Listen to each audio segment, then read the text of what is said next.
अस्सलाम वालेकुम व्यूअर्स, मैं हूं समीना पाशा। उम्मीद है आप लोग खैरियत से होंगे। व्यूअर्स, कुछ हम खबरें और अपडेट्स लेकर इस व्लॉग में आपके सामने हाजिर हैं जनाब। खबरें इंपॉर्टेंट हैं जी। आज आपको बताएंगे कि आखिरकार इलेक्शन कमीशन ऑफ पाकिस्तान ने बड़ी फुर्तियां दिखाते हुए फौरी तौर पर इस दफ़ा सुप्रीम कोर्ट ऑफ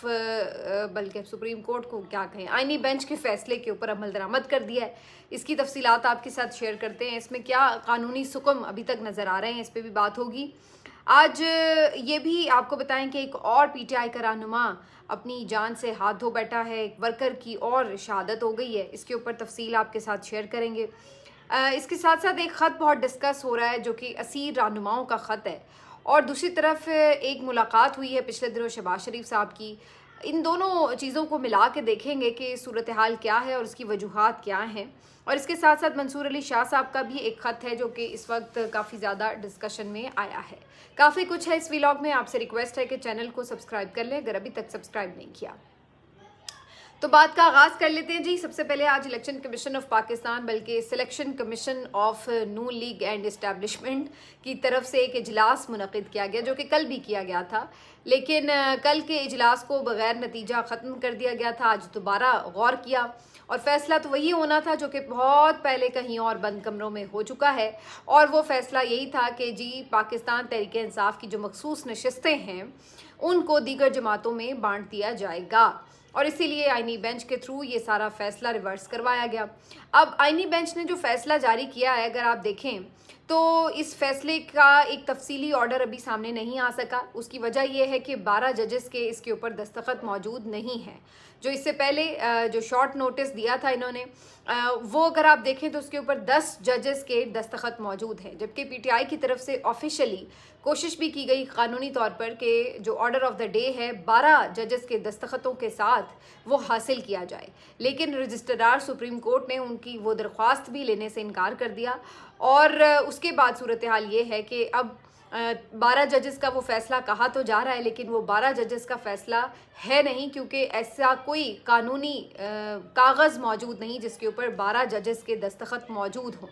तो वो 2 जजेस जिन्होंने पहले ही इस केस को नाकाबिले समाअत करार दे दिया था, वो जजेस तो इस पूरी समाअत के दौरान मौजूद ही नहीं थे, लेकिन उन्होंने खुद से इस केस की समाअत करने से इनकार भी नहीं किया, यानी माजरत करके वो उठे भी नहीं। इसके बावजूद उनको केस से निकाल दिया गया, और उसके बाद पूरा केस बाकी जजेस ने सुना, और आखिर में उन जजेस के नाम भी लिख डाले कि जी ये भी इस फैसले का हिस्सा हैं। लेकिन उन जजेस ने ना तो समाअत की और ना ही कोई फैसला तहरीर किया ये सारी समाअत सुनने के बाद। तो ये एक कानूनी पेचीदगी जो है बहरहाल अपनी जगह बरकरार है, लेकिन जब इलेक्शन कमीशन ऑफ पाकिस्तान को कहीं से हुक्म हो तो वो फिर किसी कानूनी पेचीदगी को नहीं देखता, बल्कि खुली किताब भी सामने पड़ी हो तो वो फिर आंखें बंद कर लेता है, और उसने यही किया। आज जनाब फाइनली इलेक्शन कमीशन ऑफ इजलास हुआ है जो इलेक्शन कमीशन ऑफ पाकिस्तान का। उसके बाद बाकायदा तौर पर जो पहला इनका नोटिफिकेशन था जिसको कलअदम करार दिया था सुप्रीम कोर्ट ऑफ पाकिस्तान के 13 रुकनी बेंच ने, उन्होंने उस नोटिफिकेशन को बहाल कर दिया है, जिसके तहत 77 जो मखसूस नशस्तें हैं पाकिस्तान तहरीक इंसाफ की, वो माल गनीमत की तरह बाकी जमातों को बांट दी गई हैं। 9 मुख्तलिफ जमातों में ये जो नशस्तें हैं ये तकसीम कर दी गई हैं, जिसमें कौमी असम्बली की 19, खैबर पख्तूनख्वा की गालिबन 23 नशस्तें हैं, और इसी तरह खैबर पख्तूनख्वा के अलावा सिंध, पंजाब और बाकी सूबों में भी इन नशस्तों की तकसीम कर दी गई है। तो वो तमाम ख़वातीन जो इससे पहले हो चुकी थी एक तरह से मुंतखब इन नशिस्तों के लिए, लेकिन इनको पीटीआई ने चैलेंज किया हुआ था, तो वो उनकी जो रुकनीत थी वो मुअत्तल कर दी गई थी। अब वो रुकनीत दोबारा से बहाल कर दी गई है, और इस तरह ये नशिस्तें मुकम्मल तौर पर हुकूमती जमातों में बांट दी गई हैं। ये बहरहाल अपनी जगह अखलाकी तौर पर तो एक बहुत बदनुमा धब्बा है इन तमाम 9 सियासी जमातों को, देखा जाए अगर, कि जिन्होंने दूसरी जमात का हक खाया। अब भले आप जितना मर्जी कहें कि जी कानूनी तौर पर वो उसका हक था या नहीं था, लेकिन तारीख आपको इसी तरह याद रखेगी कि आप वो मुर्दार जमातें थी जिन्होंने ये जानते बूझते कि ये जो सीटें हैं ये पीटीआई की सीटें हैं, इसके बावजूद आपने ये सीटें तस्लीम भी की और उनके ऊपर अपनी ख़वातीन नशस्तों पर अपनी ख़वातीन को बिठा भी दिया। तो ये एक जमहूरियत का राग अलापने वाली जमातों के मुंह पर तमाचा है जो उन्होंने अपने मुंह पर खुद ही मारा है, क्योंकि ये इन जमातों का हक तो किसी तौर नहीं बनता था। अगर टेक्निकली फ़र्ज़ भी कर लिया जाए कि जनाब पीटीआई को ये नशस्तें नहीं मिलनी चाहिए थी या सुन्नी इत्तेहाद काउंसिल को नहीं मिलनी चाहिए थी, तो फिर भी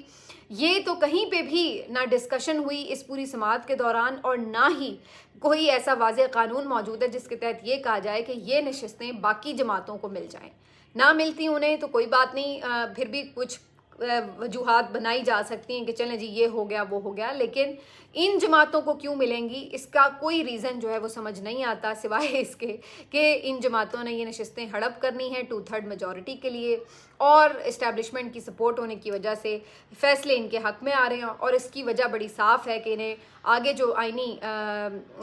तखरीब कारियाँ करनी हैं उसमें इनको मदद मिल सके और आसानी से ये तखरीब कारियाँ मुमकिन हो सके। इसके अलावा इसकी कोई रीज़न है नहीं। लेकिन अब ये जो जमातें अपने मुंह पे कालक मल बैठी हैं, इनको ये कालक उतारने में बहुत साल लगेंगे। वैसे तो इन्होंने और कई चीज़ों की कालक मल ली है, लेकिन ये भी उनमें से एक बड़ी ज़बरदस्त कालक है जो इन्होंने अपने मुंह पे मली है। तो बहरहाल ये मखसूस नशिस्तें आज बाकायदा तौर पर हिस्सा बना दी गई हैं बाकी जमातों का। इससे पहले आपको ये याद दिला दूं कि जब पहला सुप्रीम कोर्ट का फैसला आया था जुलाई में पिछले साल, तो उसके बाद कितनी देर मखसूस नशिस्तों के फैसले पर अमल दरामद ही नहीं हुआ, आज तक नहीं हुआ था उसके ऊपर तो। और इलेक्शन कमीशन ने इजलास भी बुलाए और बेनतीजा ख़त्म कर दिए और कहा कि जी हमें तो नशिस्तों का समझ ही नहीं आ रही, हमें तो फैसले की समझ नहीं आ रही, हम क्या करें। फिर उसके बाद 2 वज़ाती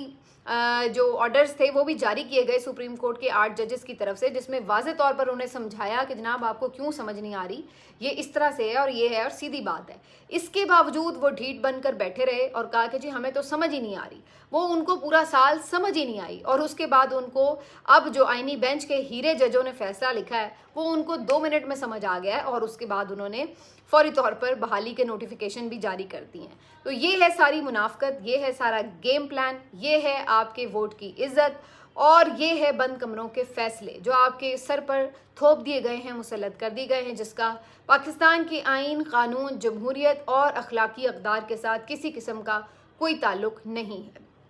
ये तो हो गया जी मखसूस नशिस्तों का मामला। इसके बाद अब इनके लिए आसानी हो गई है कि जो मर्जी ये तखरीब कारियाँ करें। वो देखते हैं अब आगे, बिल्ली थैले से बाहर आ रही है, आहिस्ता आहिस्ता मजीद भी आ जाएगी। एक और पीटीआई का कारकुन जाँ बहक हो गया है और ये जो कारकुन है बन्नू से इसका ताल्लुक था, जमशेद खान इसका नाम है। ये भी वो कारकुन है जो असीर रहा, कैद में रहा और उसके बाद अब जब रिहा हुआ है तो ये बीमार हुआ और उसके बाद ये शहीद हो गया या जाँ बहक हो गया। अब आप अंदाज़ा लगा लीजिए कि ये एक फ़हरिस्त जो है ये तवील होती जा रही है और कल तक अगर 7 कारकुन थे तो आज 8 कारकुन ऐसे हैं जो कि जेल भुगत कर आए हैं और उसके बाद मुसलसल बीमार होकर जाँ बहक हो गए हैं। अभी कल मैंने कुछ डिटेल्स भी इस बारे में हासिल की तो इसमें मुझे ये पता चला कि यूसुफ खान नामी एक इनके कारकुन जो थे वो 2023 में ही जाँ बहक हो गए थे, दिसंबर 2023 में, जबकि इनके शेख लतीफ़ नामी जो कारकुन थे ये भी तकरीबन 2024-27 अप्रैल को शहीद हो गए। इसी तरह आबिद शाह इनके जो कारकुन थे ये 20 मई को 2024 पिछले साल ये भी जाँ बहक हो गए। ये 9 मई के केसेस में थे, ये तकरीबन 1 साल रहे जेल के अंदर। नदीम यासीन जो हैं ये तकरीबन 1 साल ही ऑलमोस्ट कह लें आपके ये जेल में रहे और नहीं चंद महीने उससे कम, तकरीबन 8-9 महीने ये जेल में रहे और ये 27 तारीख को जनवरी की 27 तारीख 2024 को शहीद हो गए। इसी तरह आबिद रफ़ीक हैं, ये भी आप देख लीजिए 4 फरवरी 2024 को। वक्कास गुज्जर जो हैं ये तकरीबन 6ठे महीने में यानी जून में जाकर ये शहीद हो गए। इसी तरह अब्दुल्ला आलम जो हैं ये 13 अप्रैल 2025 को इस साल वफ़ात पा गए, जबकि इफ्तिखार जट जो हैं ये तकरीबन 2 दिन पहले इनका इंतकाल हुआ। और आज के रोज़ खबर ये आ रही है कि बन्नू से जमशेद खान भी जाँ बहक हो गए। इनमें से ज़्यादातर जो लोग हैं वो हेपेटाइटिस का शिकार हुए। 1-2 के बारे में ये पता चला है कि इनको हार्ट अटैक आया। एक जो इनका पेशेंट था वो कैंसर पेशेंट भी था। लेकिन जेल में ना काफ़ी सहूलियात, बल्कि अगर आप ये कहें कि जो मुबैना तौर पर इनको गंदा पानी पिलाया गया है या इनके ऊपर तशद्दुद हुआ है या इनको बहुत गंदी जगह पर रखा गया है या इनको मेडिकल एड नहीं दी गई है, जो भी वजूहात बनती रही हैं, लेकिन उसकी वजह से इनकी सेहत जो थी वो बुरी तरह मुतासिर हुई। क्योंकि इनमें से ज़्यादातर लोग अगर आप देखें तो वो जेल जाने से पहले बिल्कुल सेहतमंद थे और बिल्कुल अपना जो बाकी नॉर्मल ज़िंदगी गुजार रहे थे, लेकिन उसके बाद जेल से वापस आकर ये चंद महीने भी सरवाइव नहीं कर सके और फौत हो गए। तो ये मेरा ख्याल है कि एक बहुत सीरियस और तशवीशनाक बात है और अब इसके ऊपर पाकिस्तान तहरीक इंसाफ के अंदर एक खलबली मची ज़रूर हुई है। प्रेशर भी आ रहा है कि इसके ऊपर एक लाहेअमल बनाया जाए और इसके ऊपर अब इन्होंने ये बात शुरू कर दी है कि जी एक जुडिशल कमीशन बनाया जाए और ये जो अमवात हुई हैं इनके कारकुनों की उसका जायज़ा लिया जाए। खैर, इससे बड़े मामला जो यानी जिसमें ज़्यादा शहादतें हुई उनके ऊपर अभी तक जुडिशल कमीशन नहीं बना, तो इसके ऊपर क्या बनाएंगे। लेकिन अब इन्होंने इसके ऊपर जो है थोड़ी आवाज़ उठानी शुरू की है, वरना उससे पहले ज़रा क़यादत भी खामोशी थी। अब ये ज़ाहिर है एक सीरियस पूरी चेन नज़र आ रही है चूँकि, तो अब इसके ऊपर देखना होगा और इस बात को भी इंश्योर करना होगा कि इस वक्त भी चूँकि हज़ारों कारकुनान स्टिल जेलों में मौजूद हैं, तो उनको क्या वहाँ पर फैसिलिटीज़ दी जा रही हैं, उनके साथ वहाँ पर क्या सलूक हो रहा है। तो इस बात को भी मेरा ख्याल है कि जजेस के सामने उठाने की ज़रूरत है, चाहे इसको अलग से कोई पिटिशन फाइल करनी पड़े या चाहे इसके ऊपर जो है वो जिस भी तरह जो भी हो सकते हैं मुमकिन ऑप्शंस, उसके ऊपर मेरा ख्याल है इनको गौर करने की अब ज़रूरत है। क्योंकि अब ये बात जो है ये 1 2 3 बात होती तो आप कहते हैं कि जी कोई इत्तेफाक है, लेकिन अगर 8 9 आपके कारकुन ऐसे जांबा को चुके हैं तो ये फिर कोई इत्तेफाक नहीं है महज। तो देखते हैं इसके ऊपर अब क्या PTI जो है वो अपना बनाती है जी लाहेअमल की बात हुई है तो आपको बताएं कि कल से एक ख़त जो है असीर रहनुमाओं का, जो कि PTI के असीर रहनुमा हैं उमर सरफराज चीमा साहब, डॉक्टर यास्मीन राशिद साहब, एजाज चौधरी साहब, मियाँ महमूदुर रशीद साहब, इनके दस्तखतों से एक प्रेस रिलीज़ जारी हुई है जिसमें उन्होंने ये मुतालबा किया है कि तमाम जो मुल्की मसाइल इस वक्त दरपेश हैं, सियासी बहरान है, उसका हल सिर्फ़ और सिर्फ मुज़ाकरात में है। और वो ये समझते हैं कि ये जो मुज़ाकरात हैं ये हर सतह पर होने चाहिए। इनमें सियासी सतह पर भी यानी दीगर सियासी जमातों के साथ भी और मुक़तदरा के साथ भी ये मुज़ाकरात होने चाहिए। वो ये भी कहते हैं कि जो असीर रहनुमा हैं उनको भी इन मुज़ाकरात का हिस्सा होना चाहिए, उनसे भी मुशावरत की जानी चाहिए। और फिर साथ ही वो ये भी बताते हैं कि इसको आगे कैसे बढ़ाना है। और उन्होंने कहा है कि इस मुज़ाकरात के प्रोसेस के दौरान जो भी पार्टी दोनों तरफ से, दोनों को थोड़ा सा एहतियात और सब्र और तहम्मुल का मुजाहरा करते हुए ये कि एक दूसरे को तानेबाजी से बाज रहना चाहिए और कोई एक दूसरे को मतून ना करे ताकि ये सबुताज ना हो अमल। और तीसरी जो उन्होंने अहम बात ये की है कि मुतालबा ये किया है कि इमरान खान साहब तक रसाई दी जाए ताकि वो इस सिलसिले में एक कमेटी तश्कील दें और ये कमेटी जो है फिर बराह रास्त मुज़ाकरात का आगाज़ करे हुकूमती सियासी जमातों के साथ भी और मुक़तदरा के साथ भी। तो ये इन तमाम जो यानी असीरान हैं इनकी तरफ से एक तजवीज़ दी गई है। अब बज़ाहिर ये तजवीज़ काफ़ी सायब है क्योंकि सभी ये लोग मेरा ख्याल है लाजमी हर कोई बाशऊर शख्स जो पाकिस्तान में है वो ये चाहता है कि मुज़ाकरात से ही मसला हल हो और बिला वजह लोगों को सड़कों पर ख्वार ना होना पड़े। ताकत के सामने लाने के ऊपर ज़ाहिर अमवात भी हुई हैं पिछले दिनों, सब कुछ हुआ है, तो एक अनरेस्ट भी होता है। तो सबसे अच्छी बात तो यही है कि मुज़ाकरात के ज़रिए मसले का हल निकले। लेकिन सवाल फिर वही कि मुज़ाकरात की जब बात की जाती है तो इमरान खान साहब तो इन जमातों से मुज़ाकरात के हामी नहीं हैं और वो कई बार कह चुके हैं कि वो इसमें दिलचस्पी नहीं रखते। उनकी बात में अपनी जगह एक वज़न भी है कि जब इनके पास कोई इख्तियार ही नहीं है तो इनके साथ बातचीत क्या करें। जबकि बहुत से लोग ये तनकीद करते हैं कि इमरान खान साहब को सियासी जमातों से ही बात करनी चाहिए क्योंकि बहरहाल अगर वो एक पॉलिटिकल लीडर हैं तो वो मुक़तदरा को इतनी अहमियत क्यों दे रहे हैं, बल्कि उन्हें चाहिए कि सियासी जमातों के ज़रिए रास्ता बनाएं। भाई अब इन सियासी जमातों के ज़रिए वो रास्ता कैसे बनाएं? वो सियासी जमातें जो ख़ुद अपने फ़ैसले नहीं कर पाती, उनके फ़ैसले भी आजकल मुक़तदरा कर रही है, तो वो किस तरह इमरान खान के मुतालिक कोई भी फ़ैसला कर सकती हैं या इमरान खान और दीगर जो PTI प्रिजनर्स हैं उनके बारे में कोई फ़ैसला लेने की क्या वो मिजाज है। तो ये अपनी जगह एक बात है, लेकिन बात करने में कोई हर्ज भी नहीं है क्योंकि अगर नहीं करेंगे वो कोई कुछ ना कर सकें वो सियासी जमातें, तो कम अज़ कम अतमाम हुज्जत तो होगा कि जी कोशिश की गई पॉलिटिकल लोगों से बात करने की। तो इसमें कोई बुराई नहीं है, अच्छी बात है। अगर कोई रास्ता निकलता है तो इससे ज़्यादा अच्छी बात और क्या हो सकती है। लेकिन दूसरी तरफ ये भी देखना होगा कि क्या बातचीत का माहौल बनाने के लिए हुकूमत भी इंटरेस्टेड है या नहीं। इस सिलसिले में जो एक पेशरफ्त हुई है, जो अभी सिर्फ बहुत आप कह सकते हैं क़यास आराइयों में है, अभी इसकी कोई सॉलिड हमारे पास चीज़ें नहीं मौजूद, लेकिन ये देखने में आया, आपने देखा कि पिछले दिनों शहबाज शरीफ साहब ने चौधरी निसार से एक मुलाकात की। इससे मुतालिक बहुत से लोग कह रहे थे कि चौधरी निसार जो हैं वो दोबारा शायद PMLN में मुतहरिक हो जाएँ और इसलिए शहबाज शरीफ साहब जो हैं उन्हें दोबारा PMLN में शामिल होने के लिए और एक्टिव किरदार अदा करने के लिए इनवाइट करने गए। लेकिन हकीकत के मुतालिक कुछ और पता चल रहा है, और ये पता चल रहा है कि चौधरी निसार आने वाले दिनों में इमरान खान साहब से भी अडयाला जेल में जाकर कोई मुलाकात कर सकते हैं। अब अगर ऐसा है, ये खबर सामने कुछ ज़राए ये खबर दे रहे हैं, लेकिन मैं इसको एक मुसद्दिका खबर नहीं समझती वैसे, लेकिन अगर ऐसा कुछ हो तो ये फिर इसका मतलब यही होगा कि शहबाज शरीफ साहब की तरफ से भी ऐसी कोई ख्वाहिश है कि कोई बातचीत का ज़रिया आगे निकले, और इसी वजह से उन्होंने एक ऐसे शख्स को जो कि PMLN और PTI दोनों के लिए किसी हद तक शायद उनकी बात सुनने में इमरान खान भी इंटरेस्टेड हों, क्योंकि ज़ाहिर इमरान खान चौधरी निसार के दोस्त रहे हैं और चौधरी निसार के भी इमरान खान के बारे में कुछ अच्छे ही जज्बात हैं। तो इस लिहाज से वो एक ऐसी शख्सियत हो सकते हैं जो एक ब्रिज का किरदार अदा कर सकें दोनों सियासी जमातों के दरमियान। तो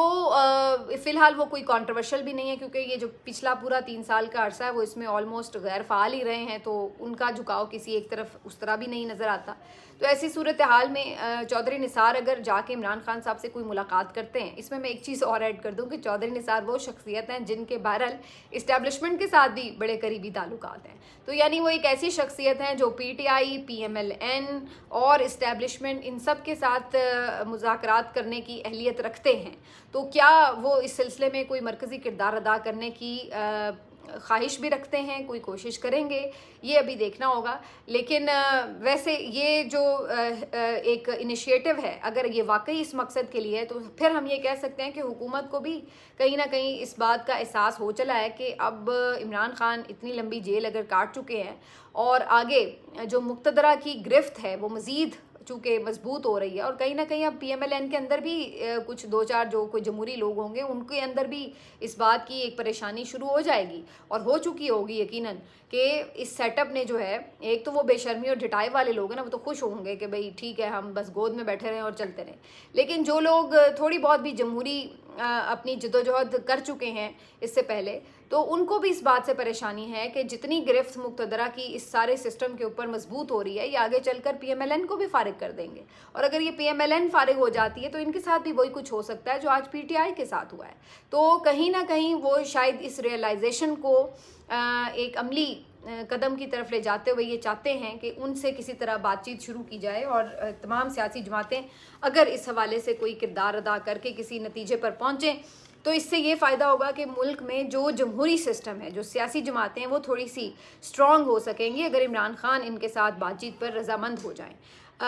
क्योंकि इस वक्त सियासी जमातों में तो मजबूत जमात, या यूँ कह लें कि जो मजबूत सियासी रहनुमा है वो तो सिर्फ इमरान खान ही है ना, बाकी तो आपको पता ही है कौन लोग हैं। तो अगर इमरान खान इन लोगों के साथ बैठेंगे तो इन लोगों को तक़वियत मिलेगी। तो इस वजह से ये समझते हैं कि अगर इस तरह हमारी एक गुडविल भी बन जाएगी कि हाँ जी देखें हमने मुखालिफ सियासी जमात से मुज़ाकरात की कोशिश की, और दूसरा इनको ये लगता है कि आने वाले दिनों में अगर मुक़्तदरा मज़ीद अपनी जो गिरफ्त है निज़ाम पे मजबूत करने जा रही है 27वीं तरमीम के थ्रू, तो कम अज़ कम हमारे हाथ में भी कुछ हो और हम भी पॉलिटिकल जमातें इस सिलसिले में कुछ कर सकें। लेकिन ये तमाम चीज़ें क्या सिर्फ एक खुशगुमानी है या वाकई इसके ऊपर कोई आगे अमली कदम नज़र आता है, ये देखना होगा। लेकिन PTI के लिए अब ये आप कह सकते हैं कि एक इम्पॉर्टेंट डिसीजन होगा, क्योंकि बज़ाहिर ऐसा लग रहा है कि वो मुज़ाहमत अभी नहीं कर पा रहे, क्योंकि जो बाहर उनकी लीडरशिप है वो बिल्कुल इस बारे में कोई ज़्यादा एंथुजियास्टिक नज़र नहीं आ रही, कुछ जज्बा नज़र नहीं आ रहा कि वो मुज़ाहमत के लिए कोई ख्वाहिशमंद है, और बाकी पार्लिमान में उनका किरदार मज़ीद महदूद से महदूद तर हो गया है। इसी तरह आगे उनके लिए मुश्किलात जो हैं वो अदलिया की बिल्कुल मफलूज सूरत हाल की वजह से आगे उनके लिए कोई रिलीफ भी नज़र नहीं आता। तो उनके लिए भी एक रास्ता जो है ये अगर खुलता है तो मेरा ख्याल है वो भी इस पर सोच सकते हैं। तो ये जो दिन हैं काफ़ी आगे इंटरेस्टिंग हो सकते हैं अगर वाकई ये मुलाकात होती है। अब आखिर में एक वीडियो में देख रही थी तो वो आपके साथ ज़रूर डिस्कस करते हैं, मज़ेदार बात है कि मरीम नवाज़ साहिबा जो हैं वो कल गई हुई थी कोई मरी झिक्का गली है वो कोई तफरी के लिए, और उसकी या पता नहीं अब किस मकसद के लिए बहरहाल गई हुई थी। और उसके बाद जनाब वो आज वापसी का सफ़र इख्तियार करके जब निकल रही थी वहाँ से, तो बड़ी मज़ेदार वीडियो है जो किसी ने बनाई है उनको ये तासुर देने के लिए कि जी आप बड़ी मकबूल हैं, और इर्द गिर्द लोग सड़कों पे खड़े आपको हिला रहे हैं हाथ वाथ और बड़े खुश हो रहे हैं। तो उसके लिए और तो इन्हें कोई मिले नहीं पब्लिक के लोग, तो उन्होंने जनाब क्या किया है कि जो आपके सफाई वाला अमला होता है उनको ला के वहाँ खड़ा कर दिया है, और वो बेचारे ऐसे बुत बन के खड़े हुए हैं। और उसके बाद वीडियो बनाने वाला जैसे ही देखता है कि सामने से मरीम नवाज़ की गाड़ियाँ आने लगी हैं, प्रोटोकॉल स्टार्ट होने लगा है, तो साथ ही वो कहते हैं कि चलो भाई अब आप शुरू हो जाओ, और 1 2 3 गो, और वो एकदम रोबोट की तरह जो है वो हाथ हिलाना शुरू कर देते हैं कि जैसे वो मरीम नवाज़ को देखकर खुश हो रहे हैं। और उसके बाद जनाब वो सारी गाड़ियाँ जो हैं वो गुजरती हैं। तो ये इतनी फ़नी वीडियो है, इससे आप अंदाज़ा लगा लें कि जिनके पास जाली मैंडेट हो उनकी मकबूलियत ऐसी है कि इनको 4-5 लोग भी क्या मरी की सड़कों पे ऐसे नहीं मिले कि जो मरीम नवाज़ को देख के खुश हो जाते और वो कोई अपनी टिकटॉक बना पाती। तो उसके लिए भी वो दिखाने के लिए भी जो है उन्हें सफाई के अमले को वहाँ पे खड़ा करना पड़ा। और उससे ज़्यादा जो हंसी की बात है वो ये है कि वो कहते हैं कि नकल के लिए भी अकल की ज़रूरत होती है, कि भाई अगर आप नकली वीडियो बना भी रहे हैं उनका प्रोटोकॉल या मकबूलियत दिखाने के लिए, तो कम से कम आप उसमें अपनी आवाज़ ही सेंसर कर दें। बीच में आवाज़ भी डाली हुई है कि चलो भाई शुरू हो जाओ, ताकि सबको पता लग जाए कि ये काम जो है जाली हो रहा है, फेक ही वेलकम दिखाया जा रहा है, असल में बात ये है नहीं। तो ये है जी इनकी सूरत हाल। मिलते हैं अगले व्लॉग में, अपना ख्याल रखिए, अल्लाह हाफिज़।